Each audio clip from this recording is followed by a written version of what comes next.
Okay नमस्कार दोस्तों and good evening. एक बार फिर से एक नए टॉपिक के साथ और एक नए अंदाज के साथ। ओके नया टॉपिक है जैसा कि अपना शुरू से चलते आ रहा है, गायनिक ओबीजी अपन कंटिन्यू कर रहे हैं। लास्ट वीक में अपन ने कुछ क्लासेज इसका किया था, फिर वापस अपन इसका कंटिन्यू शेड्यूल स्टार्ट कर रहे हैं। ठीक है, जिसमें लास्ट अपन कुछ क्लासेज में इसका इंट्रोडक्शन पढ़ा था कि अपन को क्या पढ़ना है। कुछ अपन ने इंटरनल जेनाइटल ऑर्गन्स कौन कौन से हैं उसका पूरा डिटेल्स में पढ़ा था। एक्सटर्नल जेनाइटल ऑर्गन्स कौन कौन से हैं, है ना, मॉन्स प्यूबिस क्या है, वेजाइना का पीएच कितना है, वो सारी चीज़ें पढ़ी थी। ओके, और इससे पहले लास्ट क्लास में अपन ने जो इंटरनल जेनाइटल ऑर्गन्स थे उनमें कौन कौन सा लिगामेंट प्रेजेंट रहता था, जिसमें broad ligament, round ligament, uterosacral ligament, ये कुछ क्लासेज अपन ने लास्ट ओबीजी में कर ली है। आप लोगों का लिंक इसमें आपको मिल जाएगा, आप जाकर प्रॉपर सारा क्लासेस देख सकते हैं। ठीक है, ओके।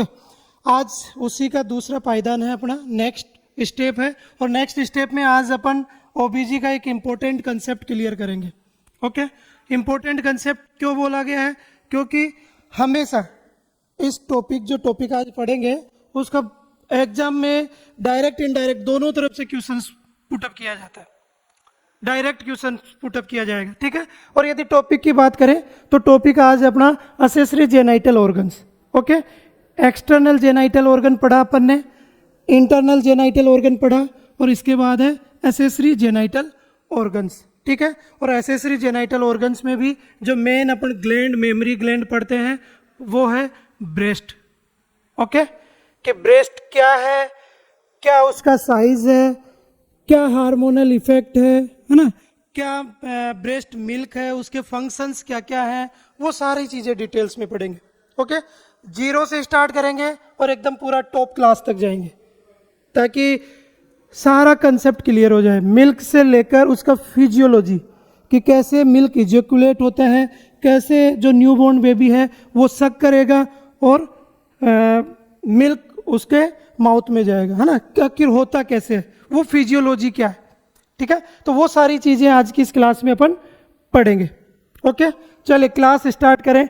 उससे पहले एक बार फिर से आप सभी का स्वागत है आरव मेडिकल एकेडमी में। ओके, सबसे पहले है इसमें जो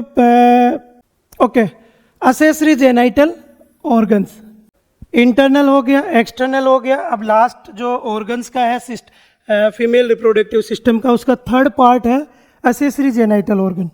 असेसरी जेनाइटल ऑर्गन्स में जो पार्ट आता है वो है मेमरी ग्लैंड। कौन सा? Mammary glands. और मेमरी ग्लैंड्स में भी मेनली अपन क्या पढ़ते हैं, मेमरी ग्लैंड्स में भी मेनली अपन पढ़ते हैं फीमेल ब्रेस्ट। ठीक है, फीमेल ब्रेस्ट। तो ऐसा कंफ्यूज नहीं होना कि मेमरी ग्लैंड में क्या है या असेसरी जेनाइटल ऑर्गन्स कौन सा है। तो इसमें मेनली अपन टोटल ब्रेस्ट के बारे में आज की इस क्लास में पढ़ेंगे। ओके, चलिए सबसे पहले बात करते हैं कि अपन इसका इंट्रोडक्शन की बात करते हैं कि ब्रेस्ट, फीमेल ब्रेस्ट है क्या, है ना, क्यों इसको इम्पोर्टेंट दिया गया। और जनरली यदि अपन बात करें ब्रेस्ट से तो जो रिप्रोडक्टिव एज है उसमें सेकेंडरी जो सेक्सुअल कैरेक्टरिस्टिक्स डेवलप होते हैं उसका प्राइमरी स्टेज यहीं से स्टार्ट होता है। ठीक है, और यदि अपन बोलें तो इसको एक अमृत के रूप में भी माना गया। अमृत के रूप में क्यों? क्योंकि जो ब्रेस्ट के द्वारा जो प्रोड्यूस होता है मिल्क, वो न्यूबॉर्न बेबी के लिए एक अमृत के समान होता है। ठीक है, कारण क्या है, जो ब्रेस्ट मिल्क होगा उसमें सारे न्यूट्रिएंट्स होंगे, सारे कंपोनेंट्स, और वो कंपोनेंट्स क्या काम करते हैं, उस न्यूबॉर्न बेबी का फिजिकली और मेंटली दोनों तरफ से उसका ग्रोथ करते हैं। ठीक है, ओके, चलिए सबसे पहले बात करते हैं इंट्रोडक्शन की। कुछ जनरल कैरेक्टर्स अपन ब्रेस्ट के बारे में जानते हैं कि क्या क्या है इसमें। यदि इंट्रोडक्शन की बात करें तो जो ब्रेस्ट है इसमें the female breast A glandular organ, glandular जो ऑर्गन है वो इसको बोला गया। किसको? ब्रेस्ट को। डायरेक्ट पूछा जाता है कि breast is a glandular organ. ठीक है, क्यों बोला गया है? क्योंकि अपन जब आगे ग्लैंड्स इसका फंक्शनल एक्टिविटी देखेंगे तब पता लगेगा कि ये जो टोटल एक ग्लैंड नुमा है, ग्रंथि जिसको अपन बोलते हैं उसके नुमा है। यदि इसका लोकेशन की बात करें तो ये लोकेशन कहाँ पर है? द चेस्ट, है ना, चेस्ट फ्रंट में, चेस्ट के ऊपर ये प्रेजेंट रहता है। ओके, दो चीज पढ़ी, क्या पढ़ी सर? एक तो ये क्या है, ग्लैंडुलर ऑर्गन है, साथ ही साथ कहाँ प्रेजेंट है जी? ऑन द चेस्ट पे। अब इसका इंपॉर्टेंट कंसेप्ट है, रेस्पॉन्सिबल है ये कौन? ब्रेस्ट। किसके लिए? रेस्पॉन्सिबल फॉर बोल मिल्क प्रोडक्शन। मिल्क प्रोडक्शन के लिए ये रेस्पॉन्सिबल होता है। ठीक है, यदि जनरली अपन देखें जब न्यूबॉर्न बेबी का जन्म होता है और कभी कभी मदर्स कंप्लेन करती है कि मिल्क ही प्रोड्यूस नहीं हो रहा है ना, तो मिल्क प्रोड्यूस नहीं हो रहा तो न्यूबॉर्न बेबी को तो मिल्क चाहिए उस टाइम, और सारा न्यूट्रिएंट्स कहाँ से मिलेगा? उसी मदर मिल्क से। यदि वो ही प्रोड्यूस नहीं हो रहा तो कहीं ना कहीं उस मदर के लिए और उस न्यूबॉर्न बेबी के लिए डेंजर कंडीशन है। ठीक है, अब रेस्पॉन्सिबल किसके लिए है? Milk production. कैसे होता है उसकी अपन फिजियोलॉजी पढ़ेंगे। यदि मिल्क प्रोडक्शन को टर्म की बात करें तो इसको लैक्टेशन बोलते हैं अपन। क्या बोलते हैं? Lactation. And secondary sexual characteristics. ठीक है, एक काम हो गया मिल्क प्रोडक्शन का, दूसरा काम क्या होता है? ये सेकेंडरी सेक्सुअल कैरेक्टरिस्टिक्स को इंडिकेट करता है। जैसे फर्स्ट में अपन ने बात की थी कि जो फर्स्ट साइन होता है वो डेवलपमेंट स्टेज इसी से स्टार्ट होता है, और इसी से एक फीमेल में सेकेंडरी जो सेक्सुअल कैरेक्टरिस्टिक्स है वो अपीयर होना, मतलब दिखना स्टार्ट हो जाते हैं। ठीक है, तो इंट्रोडक्शन में 3 कंटेंट अपन ने पढ़ा। क्या पढ़ा सर? एक तो क्या है, ये ग्लैंडुलर ऑर्गन है। ठीक है, दूसरा है ये चेस्ट पर प्रेजेंट है, साथ ही साथ 2 मैकेनिज्म के लिए ये रेस्पॉन्सिबल होता है। सर किस किस के लिए? एक तो होता है मिल्क प्रोडक्शन के लिए, जिसको अपन क्या बोलते हैं? लैक्टेशन। क्या बोलते हैं? टर्म। तो हमेशा टर्म ये ही देखने को मिलेगा आपको, मिल्क प्रोडक्शन। लैक्टेशन जैसे आ जाए तो मिल्क प्रोडक्शन प्रोसीजर है। ठीक है, और दूसरा है सेकेंडरी सेक्सुअल कैरेक्टर्स के लिए ये रेस्पॉन्सिबल होता है। ठीक है, आगे चलें। ओके, चलिए अब कुछ थोड़ा सा डीप में चलते हैं अपन कि ब्रेस्ट का एग्जैक्ट लोकेशन क्या है। ठीक है, लोकेशन के साथ साथ कुछ अलग पार्ट्स के बारे में अपन इसमें पढ़ेंगे। सबसे पहले बात करते हैं इसके लोकेशन, क्योंकि हमेशा लोकेशन से रिगार्डिंग बहुत सारे का क्वेश्चंस पूछा जाता है इसमें कि एग्जैक्ट लोकेशन क्या है, कौन से रिब्स में कहाँ तक ये एक्सटेंड है ना। ओके, चलिए ये एक जो स्ट्रक्चर है ब्रेस्ट का, इसी के अकॉर्डिंग अपन सारा इसका पिक्चर्स के साथ पढ़ते हुए कंप्लीट करेंगे। सबसे पहले बात करते हैं इसका लोकेशन का। ओके, यदि लोकेशन की बात करें तो ये कहाँ पोजीशन रहता है? On to the anterior thoracic wall. कहाँ पर? यदि एग्जैक्ट आपको पूछा जाए तो कहाँ बताओगे? ये जो पोजीशन है इसका anterior thoracic wall. Thoracic wall upper side है और पोस्टीरियर है। ठीक है, तो जो अपर एंटीरियर साइड है वहां पर ये प्रेजेंट रहता है। ठीक है सर, अब दूसरा यदि इसकी एक्सटेंड की बात करें, एक्सटेंड मतलब कहां से कहां तक, एग्जैक्ट पूछा जाएगा कि कहां से कहां तक ये प्रेजेंट है। यदि यहां पर बात करें तो कहां से ये 2 to 6 रिब्स। ठीक है, देखिए रिब्स ये है 1 2 3 4 5 6 7 8 9 10 11 12, टोटल 12 पेयर है रिब्स प्रेजेंट रहता है। अब रिब्स में एग्जैक्ट यदि अपन बात करें तो कहाँ पर है ये? 2 से लेकर 6 रिब्स जो है वहां तक, मतलब यहां से लेकर कहाँ तक? इस पॉइंट तक ये प्रेजेंट रहता है। यदि अपन यहां पर देखें तो ये है 2 नंबर, 1 2 3 4 5 6, यहाँ 6 नंबर तक ये यहाँ तक ये प्रेजेंट रहता है। ये देख लीजिए एग्जैक्ट आपको डायग्राम में दिख रहा होगा 2 रिब्स टू 6 तक। तो एक एक्सटेंड कहाँ तक है ये? 2nd to 6 rib. ओके, इसके बाद from to the sternum medially to the mid axillary line. देखिए स्टर्नम, ये जस्ट मिडिल जो हार्ड सरफेस है इसको स्टर्नम बोलते हैं, जिससे रिब्स कनेक्टेड है। तो यहाँ से यहाँ इसके मिड पोर्शन से, ये जो मिड पोर्शन है स्टर्नम, ठीक है, ये रिब्स है। तो यहाँ से मिड स्टर्नम से कहाँ तक? Mid axillary line. ठीक है, देखिए 3 जो अपना ये क्लेविकल है, यहाँ से यदि अपन बात करें तो इसको 3 पार्ट में डिवाइड किया गया। कहाँ कहाँ सर? एक तो मिड क्लेविकल, एक एंटीरियर एक्सिलरी और एक मिड एक्सिलरी। ये मिड हो गया, मिड क्लेविकल के एकदम मिड में ये। इसके बाद इसके जस्ट लेटरल, जस्ट साइड में हो गया एंटीरियर, और जस्ट बीच में एक्जिला, ये हो गया मिड एक्जिलरी, ठीक है। 3 पार्ट में इसको डिवाइड किया गया है। तो ये एग्जैक्ट कहाँ पर है, sternum to mid axillary line, ठीक है, एक्जिलरी लाइन से। और ऊपर यदि बात करें कहाँ से कहाँ तक, 2nd to 6th rib, 2nd to 6 और sternum to mid axillary line, ठीक है। और तीसरा वर्ड लिखा है over to the pectoralis major muscles, पेक्टोर जो रेलिस मसल्स है, ठीक है, उसके ऊपर की साइड कहाँ पर है, ये देखिए यहाँ पर ये है, यहाँ पर ये जो एग्जैक्ट है पेक्टोलरिस मेजर मसल्स है, पेक्टोलरिस माइनर और मेजर 2 है। तो एग्जैक्ट यदि अपन बात करें तो बाहर की तरफ कहाँ पर प्रेजेंट है ये, तो इसके ऊपर की तरफ जो पेक्टोलरिस मेजर मसल्स हैं उनके ऊपर ये प्रेजेंट रहता है, ठीक है। तो यहाँ तक यदि लोकेशन की बात करें तो एग्जैक्ट लोकेशन अपन ने क्या देखा, कहाँ पर, on to the anterior wall पे प्रेजेंट है, ठीक है, थोरेसिक वॉल। और कहाँ से कहाँ तक एक्सटेंड है, 2nd to 6th rib, okay, and between to the sternum and mid axillary line and over to the pectoralis major muscles, ठीक है। यहाँ तक समझ में आया लोकेशन, कोई दिक्कत, ओके। चलिए अब इसके बाद एक स्पेसिफिक वर्ड अपन पढ़ते हैं यहाँ, एक है retro memory space. Retro memory space ये क्या होता है जी सर, रिट्रो मेमोरी स्पेस क्या होता है? जनरली अपन देखते हैं कि जो ब्रेस्ट है वो मूव कर पाता है अच्छे से। अब वो कैसे मूव कर पाता है, आखिर रीजन क्या होता है?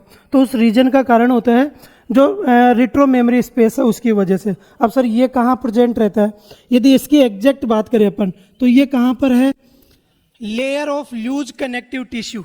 ये क्या है, एक लूज कनेक्टिव टिश्यू, इस स्पेस में लूज कनेक्टिव टिश्यू प्रेजेंट रहते हैं, separates to the glandular tissue of the breast from the pectoralis major muscles, ठीक है, and allowing to the breast to move freely over to the chest wall, ठीक है। मतलब ये space की वजह से जो ब्रेस्ट है वो फ्रीली मूव कर पाता है, ठीक है।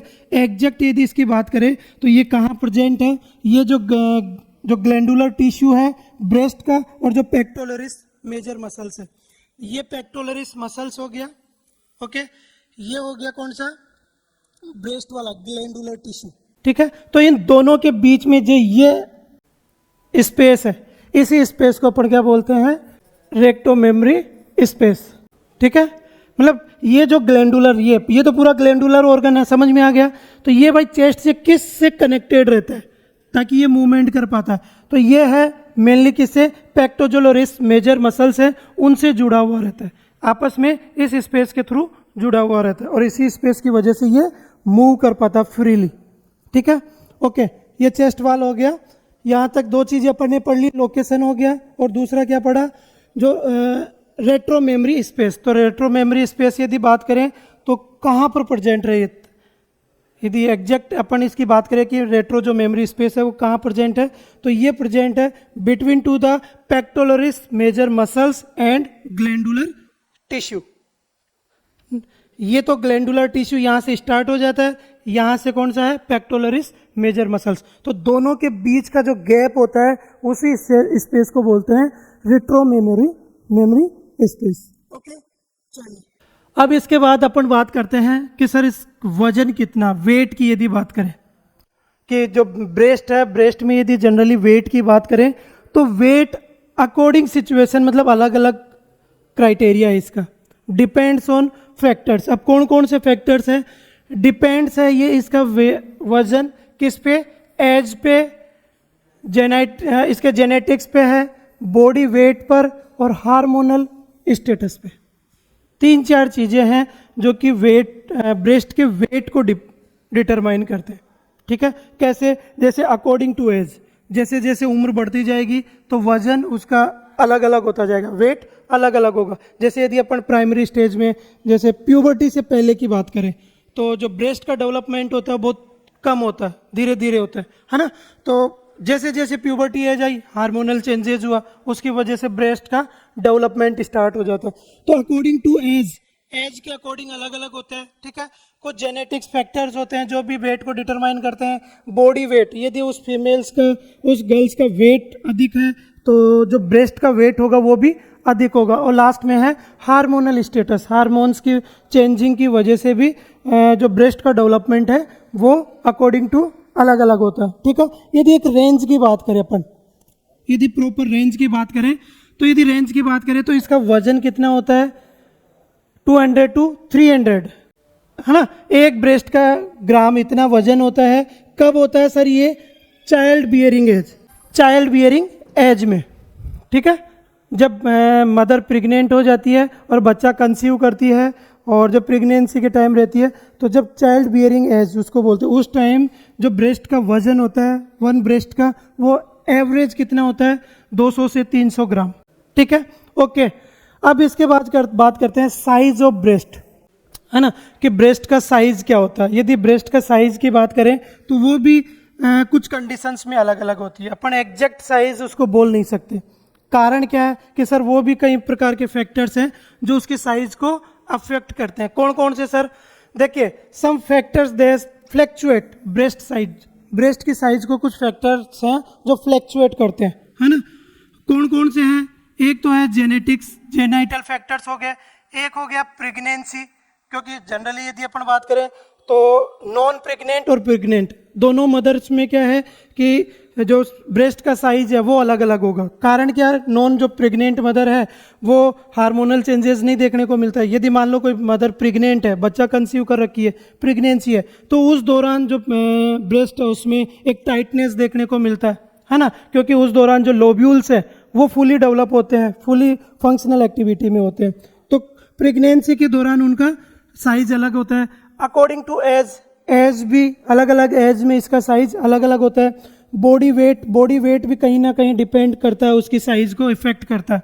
ओके, और लास्ट में है हार्मोनल चेंजेस। हार्मोनल चेंजेस की वजह से भी जो ब्रेस्ट का साइज है वो चेंज होता रहता है। ओके, नेक्स्ट है इसमें size depends on determine by, किसके द्वारा होता है? जो साइज होता है उसका जो फिक्सेशन होता है, या अपन बोल सकते हैं कि ब्रेस्ट का साइज किसकी वजह से डिटरमाइन होता है या किसकी वजह से उसका कंफर्मेशन होता है, कि मतलब ब्रेस्ट में कौन सा ऐसा कंपोनेंट होता है जो साइज को मेंटेन बनाए रखता है। ठीक है, यदि वहाँ पर बात करें तो यहाँ पर है फैटी टिश्यू और glandular tissue with in to the जो ब्रेस्ट में फैटी टिश्यू है और ग्लैंडुलर जो टिश्यू है वो डिटरमाइन करते हैं, वो निर्धारण करते हैं इसकी साइज का।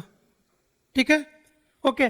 दो तीन चीजें पढ़ी, वेट पढ़ा, और यदि एवरेज रेंज क्वेश्चन पूछा जाए तो कितना होगा इसका ड्यूरिंग इसके दौरान, यदि चाइल्ड बियरिंग एज के दौरान यदि वजन की बात करें तो कितना होगा 200 से 300 ग्राम। ठीक है, साइज है, साइज भी अलग अलग डिपेंड रहती है, अलग अलग क्राइटेरिया के ऊपर अलग अलग होती है। लेकिन यदि मेन फैक्टर की बात करें कि मेन फैक्टर यदि कौन डिटरमाइन करता है तो वो है fatty tissue and glandular tissue. Okay, ये कुछ साइज हो गया। इसके बारे में अपन अब चलेंगे इसकी इन स्ट्रक्चर के बारे में कि इसका स्ट्रक्चर क्या है, लोब्यूल्स क्या है। तो ये कुछ जनरल स्ट्रक्चर है। ठीक है, जिसमें यदि अपन बात करें ये है निप्पल हो गया, इसके चारों तरफ ये एरियोला हो गया, है ना, ये लोब्स हो गए, ये फैटी मैट्रिक्स स्किल्स ये है। इसको अपन विद एक्सप्लेनेशन पढ़ते हैं। ठीक है, ओके। सबसे पहले बात करते हैं इसके स्ट्रक्चर की। ठीक है, कि जो ब्रेस्ट है, ब्रेस्ट का स्ट्रक्चर कैसे बना हुआ रहता है ना। तो यदि स्ट्रक्चर की बात करें तो ब्रेस्ट की स्ट्रक्चर को दो पार्ट में अपन डिवाइड करते हुए पढ़ते हैं, एक तो इंटरनल स्ट्रक्चर और एक एक्सटर्नल स्ट्रक्चर। ठीक है, ओके। सबसे पहले बात करते हैं कि इसका एक्सटर्नल स्ट्रक्चर, एक्सटर्नल मतलब बाहरी जो स्ट्रक्चर है वो कैसा है और इंटरनल कैसा है। ठीक है, यदि ब्रेस्ट की अपन बात करें बाहर की तरफ, तो बाहर की तरफ क्या होता है, प्रेजेंट रहता है एक तो एरियोला और एक होता है निप्पल। ठीक है, क्या होता है, एक तो एरियोला और एक होता है, हाँ, एरियोला। देखिए, यदि अपन बात करें ये जो ब्रेस्ट का साइज है ये मिड पार्ट है कौन सा, निप्पल। ठीक है, अब निप्पल के चारों तरफ एक पिगमेंटेड एरिया होता है। ठीक है, इस पिगमेंटेड एरिया को अपन बोलते हैं क्या, एरियोला। ये जो मिड पोर्शन होता है ये है, ये मिड पोर्शन है, इसको अपन निप्पल बोलते हैं। और इसके जस्ट चारों तरफ का ये एरिया होता है, ये एरिया होता है, इसको बोलते हैं एरियोला। ठीक है, देखिए अपन डायग्राम में यदि बात करें इसकी, ये जो पोर्शन है, ये जो दिखाई दे रहा है, ये है कौन सा, निप्पल, और इसके चारों तरफ ये जो एरिया है, ठीक है, इसको बोलते हैं अपन एरियोला। ओके, ये निप्पल हो गया, ये एरियोला।